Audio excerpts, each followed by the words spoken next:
Assalamualaikum. Waalaikumsalam. Kemarin jatuh dari tempat tidur hingga kepalanya benjol ya? Loh, Andika siapa? Waktu kepalaku kejedot pintu, tidak ada seorang pun yang melihatnya. Hanya aku sendiri. Tapi Andika mengetahuinya. Luar biasa. Siapa Andika sebenarnya? Jamas. Kiai Jamas. Masya Allah. Kiai Pinonjol itu. Oh, maafkan saya.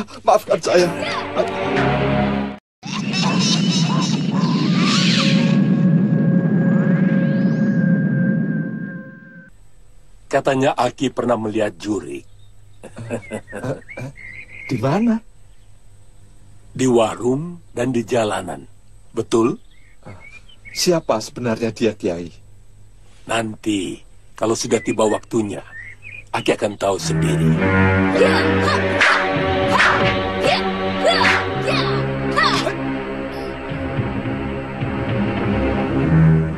Hai. Hai. Nyai bukan musuhku. Andika juga bukan musuhku.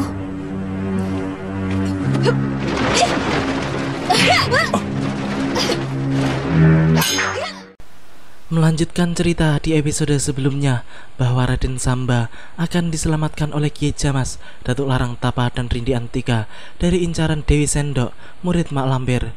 Sebab sebelumnya pemuda itu telah terpikat oleh Dewi Sendok sejak pertama bertemu di sebuah warung makan di desa Padar.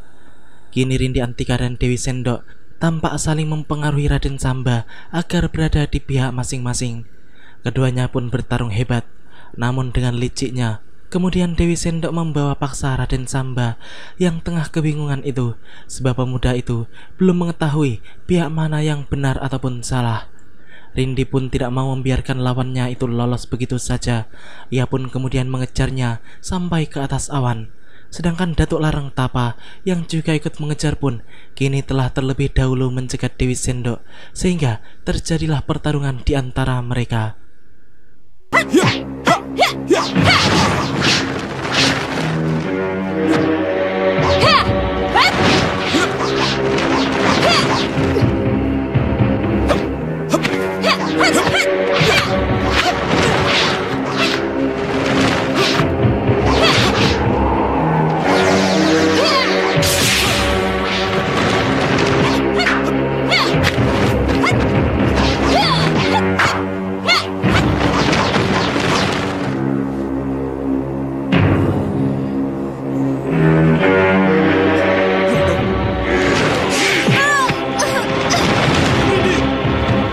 Kedatangan Grandong membuat Dewi Sendok bisa lolos dengan membawa Raden Samba.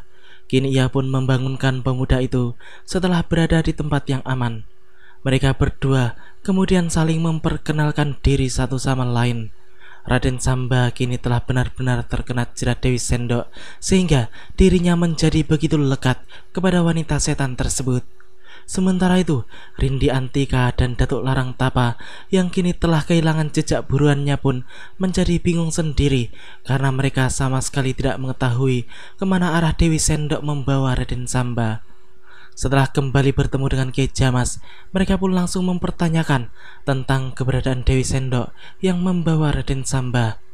Kiai Jamas pun mengetahui kalau Rindi menyukai Raden Samba. Namun sayang, karena kini Raden Samba telah berubah menjadi manusia setengah ular setelah Dewi Sendok menggigit lehernya.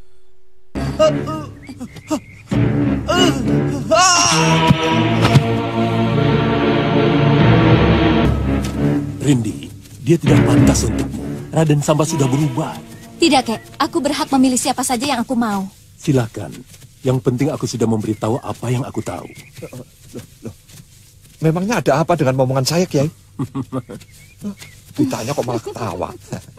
Saya dukung kalau Nyai betul-betul cinta pada omongan saya. Oh, betul, Kek. Iya. Jelek-jelek begini tidak pernah bohong. Bener, Nyai cinta sama Raden Samba. Ya, sebenarnya iya, tapi... Buang jauh-jauh tapi. Jangan ragu-ragu kalau mencintai Raden Samba. Aku takut ditolak.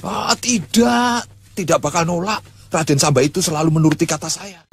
Raden Samba yang ketika itu telah siuman pun dibawa oleh Dewi Sendok menuju sebuah sungai, dan pemuda itu disuruhnya untuk berendam guna mengurangi rasa panas yang menjalar di seluruh tubuhnya. Setelah pemuda polos itu berendam, Dewi Sendok pun kemudian meminta izin untuk pergi sebentar guna mencarikan makanan. Sementara itu, di atas tebing sana tampak 2 orang penduduk yang sedang mencari rumput dan kayu bakar. Mereka pun kemudian melihat ke bawah, tepatnya ke tempat Raden Samba berada. Namun mereka pun kemudian menjadi kaget setengah mati melihat ular berkepala manusia di bawah sana. Keduanya pun menjadi sangat ketakutan dan langsung kabur dari tempat itu. Kini kita kembali lagi kepada Ki Jamas yang di saat itu sangat sulit mengatakan siapa Raden Samba sebenarnya, sebab ia tahu bahwa Datuk Larang Tapa ataupun Rindi Antika tidak akan percaya dengan omongannya, bahwa Raden Samba kini telah berubah menjadi manusia setengah ular karena ulah Dewi Sendok. Rindi, sini sebentar. Iya, Kiai.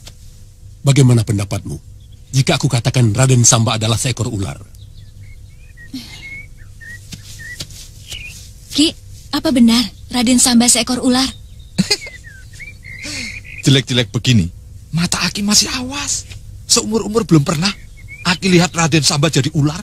Jadi Aki tidak percaya ada orang yang mengatakan Raden Samba jadi ular? Ya jelas tidak.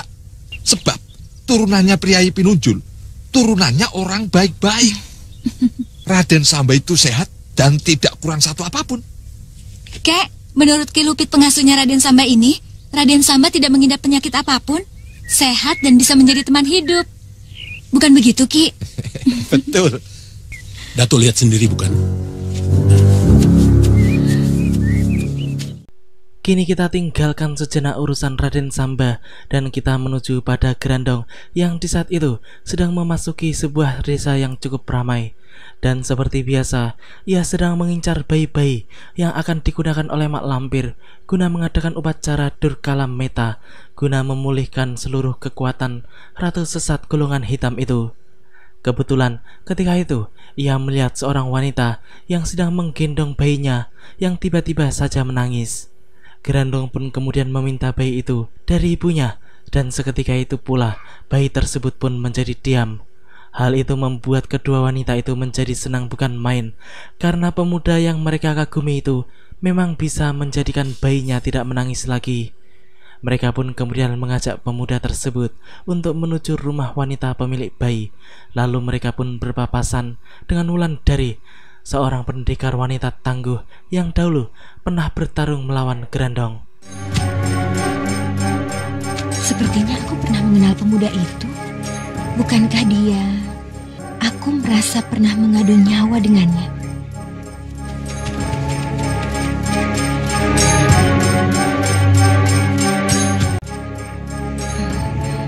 Aneh, kemana perginya ya?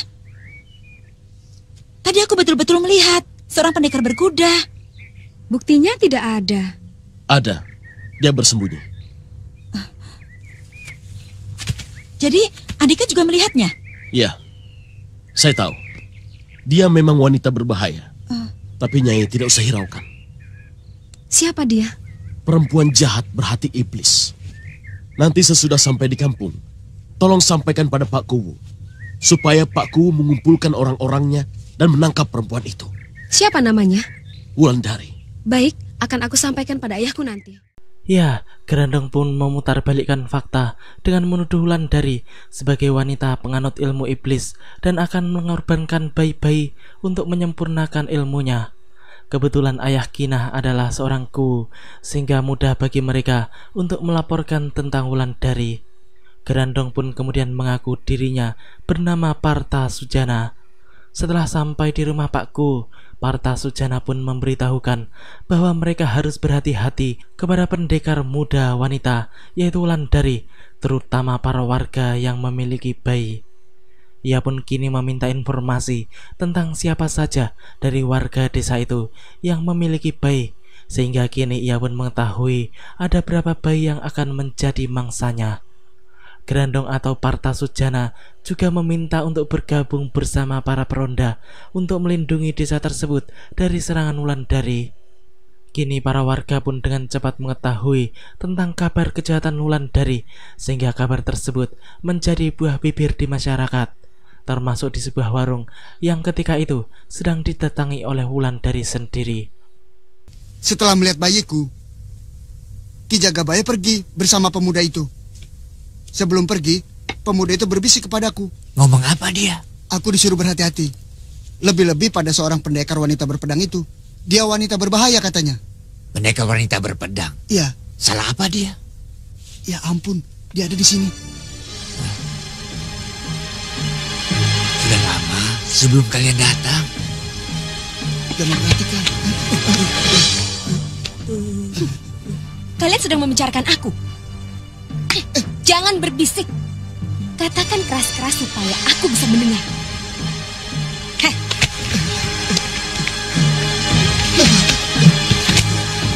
Katakan, apa yang dikatakan pemuda tampan itu tentang aku? Wulandari yang sangat kesal dengan omongan orang-orang itu pun kini menjadi marah dan memaksa salah seorang dari mereka untuk mengatakan apa yang telah dikatakan oleh Partasujana.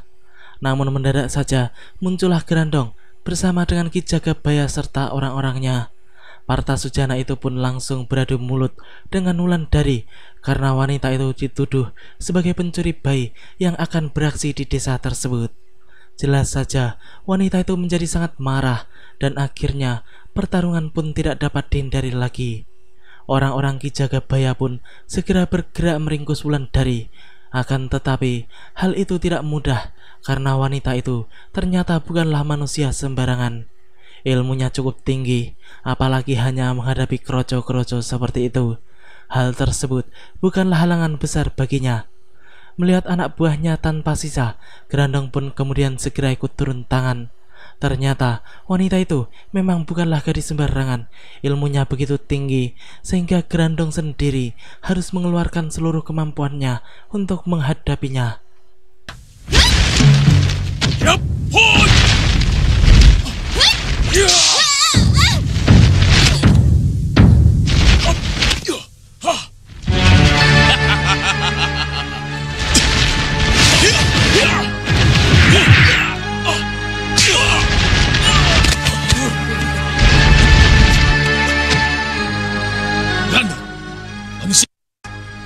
Aku yang akan menghentikan perbuatan jahatmu.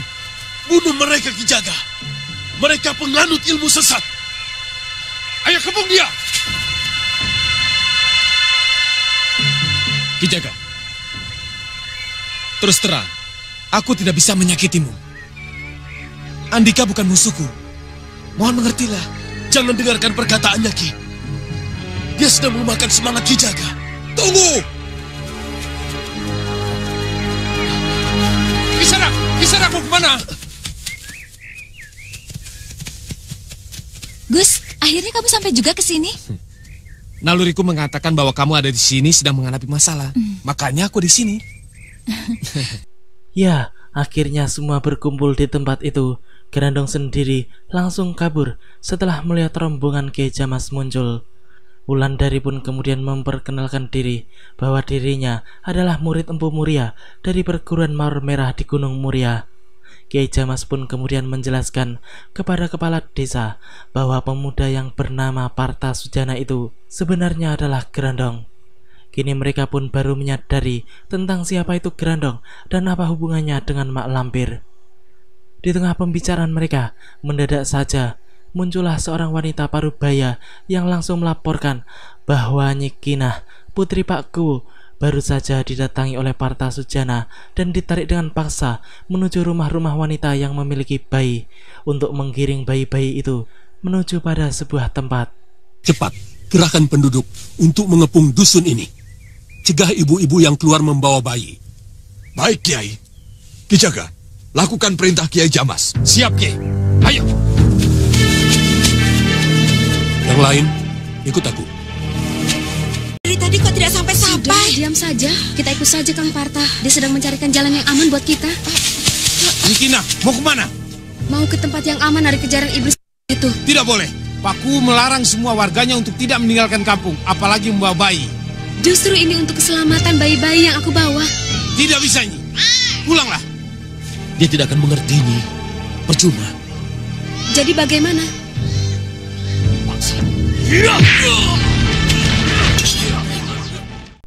Gerandong pun langsung menghajar orang-orang Pak Kuwu tersebut dan membunuhnya dengan tanpa ampun. Namun entah mengapa, kelakuannya itu sama sekali tidak mendapatkan curiga dari para ibu-ibu yang membawa bayinya. Mereka tetap saja percaya kepada pemuda setan tersebut. Mungkin karena pengaruh Kinah yang merupakan putri dari Pak Kuwu. Sementara itu, Kiai Jamas dan rombongannya serta Pak Kuwu pun kini sedang memberitahukan kepada para penduduk untuk waspada dan berhati-hati dengan Gerandong. Para warga yang mengetahuinya pun segera ikut bergabung.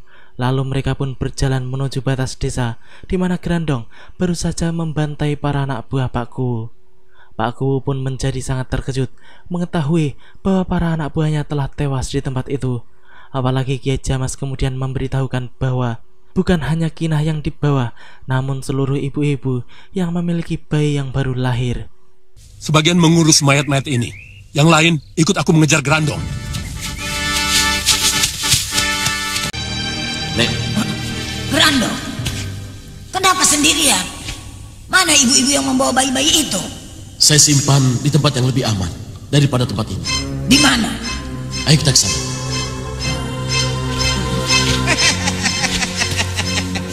Kamu lemah, Lampir. Si nenek kasihan. Siapa kamu?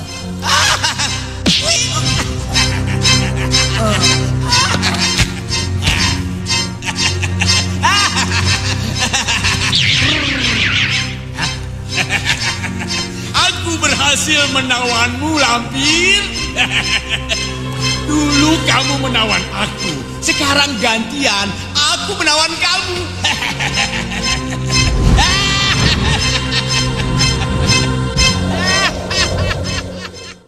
Ternyata Mak Lampir kali ini yang terkena tipu kalak gondang. Raja Jin Merah itu pun langsung membawa si Lampir setelah melumpuhkannya. Ia pun langsung membawanya ke markasnya untuk dipenjarakan. Setelah nenek setan itu siuman, Kalak Gondang pun segera menghampirinya sambil menggoda si Lampir, sehingga membuat manusia setan itu menjadi sangat kesal dan merasa sangat benci kepada Kalak Gondang. Ia pun ingin seketika itu juga menggebuk kepala Raja Jin Merah tersebut. Akan tetapi, apa daya, kedua tangannya terbelenggu, sedangkan tubuhnya tidak memiliki kekuatan sama sekali. Semakin lama, Kalak Gondang benar-benar membuat si Lampir menjadi mungak dan semakin kesal karena tingkah laku lucunya. Nang ning nang ning nang ning nung, nang ning nang ning nang ning nang ning nung. Lampir sayang. Oh, permaisuriku, sayangku. Pak, seberangkan kami. Tidak bisa. Kami harus membawa barang-barang ini. Nanti saya bayar 10 kali lipat. Tidak bisa Kisanak. Kami sudah terikat perjanjian dengan pemilik barang ini.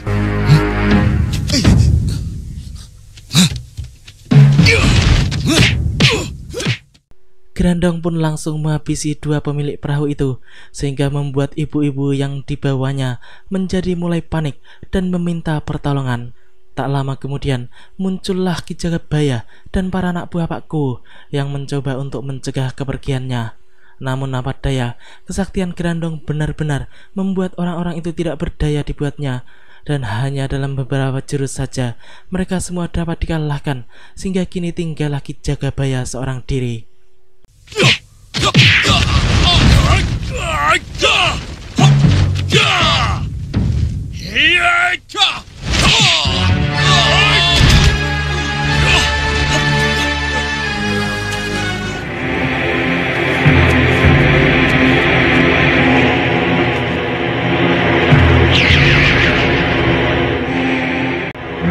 Perdayai mereka, supaya mereka tidak bisa mengikuti aku. Cepat lakukan.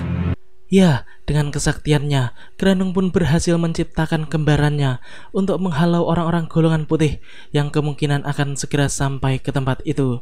Lalu ia pun membawa anak Pak Kuwu dan ibu-ibu itu untuk menyeberang dengan rakit bambu menuju sebuah pulau. Sementara itu, rombongan Ki Jamas pun kemudian didatangi oleh Grandong. Namun sang kiai sudah mengetahui kalau orang-orang itu bukanlah yang asli. Akan tetapi, Pak Kuwu yang baru kali ini ikut bersama dengan Ki Jamas pun sangat sulit untuk diberikan pemahaman. Padahal sang kiai telah memperingatkan dirinya. Namun lelaki tua itu tetap saja dengan mudah terperdaya oleh tipu daya Kalagondang. Ia pun langsung mendekati Tuginah putrinya itu. Namun ketika telah dekat, maka ia pun menjadi terkejut sendiri karena mendadak saja putrinya itu mencengkram pundaknya dengan kuat. Melihat semua itu, para pendekar pun segera turun tangan untuk menyelamatkan Pak Kuwu.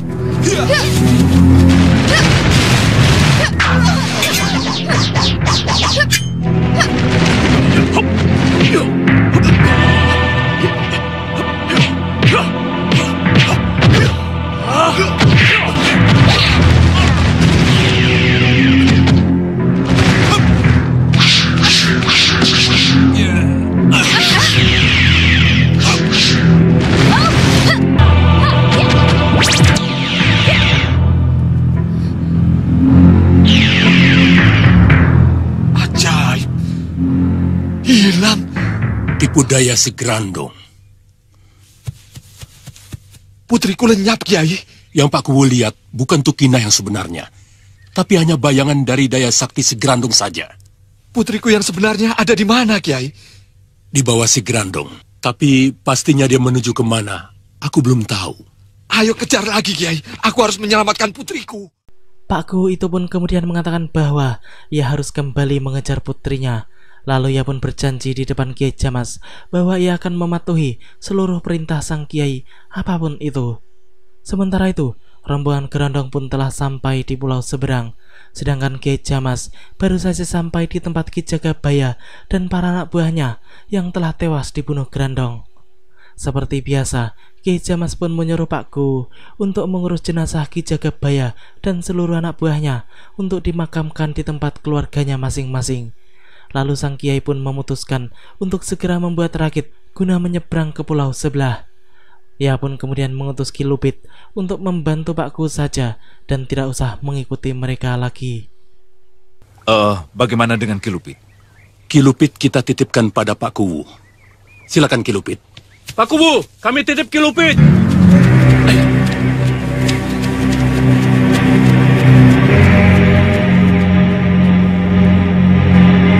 Ini, Kang? Tempat yang aman, yang akan melindungi kalian.